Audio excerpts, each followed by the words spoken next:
Just one of our sexy guys with a style so fly. Got a look in his eye, gonna tell you who, what, and why. Something that's on his mind, it's got him so inspired. So it's bringing it to you to set your heart on fire. What hot takes? As the headlines ignite, we bring the light to excite. Got the passion, got the flair, every moment, everywhere. It's a white hot take, a white hot take. Hi everybody, Joe here. Since we started this podcast 4 years ago, Mark and I have occasionally posted materials to our Facebook page relevant to the subjects we've covered.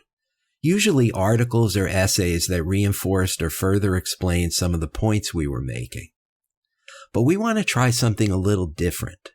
What we're calling white hot takes. Brief remarks meant to follow up on something we explored in a prior podcast.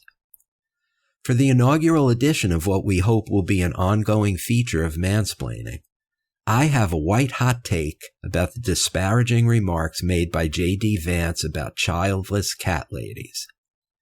In case you've been in a cave the past few weeks and didn't hear it, as part of the Oppo research on Vance after Donald Trump picked him as his vice presidential nominee, somebody resurfaced remarks Vance made in 2021 on Tucker Carlson's show.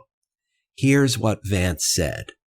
We're effectively run in this country via the Democrats, via our corporate oligarchs, by a bunch of childless cat ladies who are miserable at their own lives and the choices that they've made, and so they want to make the rest of the country miserable too. If you look at Kamala Harris, Pete Buttigieg, AOC, the entire future of the Democrats is controlled by people without children.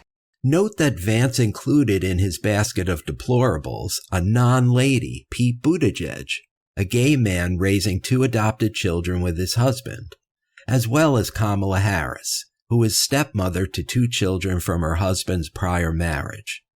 For Vance, it seems, it isn't enough simply to be a parent. You must be a biological parent to pass muster. Last month, Mark and I discussed fertility rates in episode 93 of Mansplaining. In my research for that episode, I came across many instances of what I would characterize as a weird right-wing obsession with fertility. I didn't highlight it in my presentation because it wasn't relevant to Mark's question, but it's simply true that lots of right-wingers think that women should be having more babies. It's also obvious that Vance and company are making moral judgments about what they perceive to be the selfish hedonism of people without kids. A huge segment of the population, consisting of those who choose to be childless and those who can't have children for whatever reason. Just last year, the Fox News personality Ashley St. Clair said of childless adults, quote, "They just want to pursue pleasure in drinking all night and going to Beyoncé concerts," end quote. The demographic at Beyoncé concerts tends to be overwhelmingly young and female, so I think it's pretty obvious who she's talking about. And it's not just Fox and the MAGA crazies and their enablers like Elon Musk who obsess about fertility, but also self-proclaimed traditional Republicans and conservative columnists for prestige media outlets like the New York Times.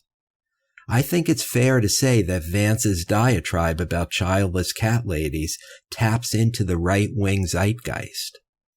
Vance's remarks triggered a tidal wave of disapproval from many Americans who were offended by his comments, and he's been on the defensive ever since. I think Vance's remarks have legs, not only because he's a candidate for national office, but also because he's saying the quiet part out loud. A key focus of the right-wing project of making America great again is for real American women, defined as not immigrants but the native-born, not people of color but white Anglo-Saxon Protestants, to have more real kids, defined as biological children.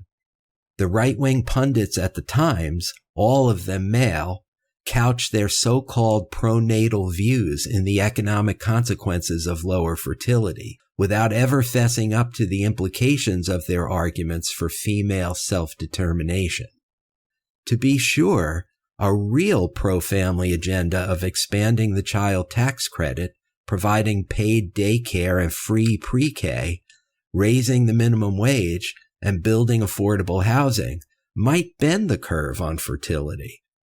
But the right consistently votes against all those things. In the worst-case scenario where Trump wins and the Republicans take the Senate and hold the House, all American ladies, not just the ones with cats, will have to reckon with the MAGA regime's very real forced birth policies by way of a national abortion ban and/or the banning of abortifacients like mifepristone. That will be the triumph of Vice President Vance's noxious ideology.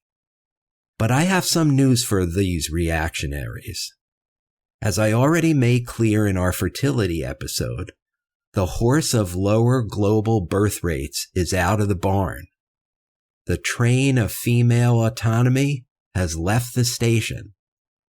As soon-to-be President-elect Harris is fond of saying on the campaign trail, we're not going back. Instead, it is J.D. Vance and his ilk, with their rabidly unpopular ideas about children, cats, and ladies, who will be going back to the fever swamps from whence they came. Feel the heat, feel the groove, let the rhythm make you move. From the dawn until the night, we keep it fresh, we keep it tight. When the storm is breaking through, you know what we're gonna do. With our high takes, we're bringing it straight to you.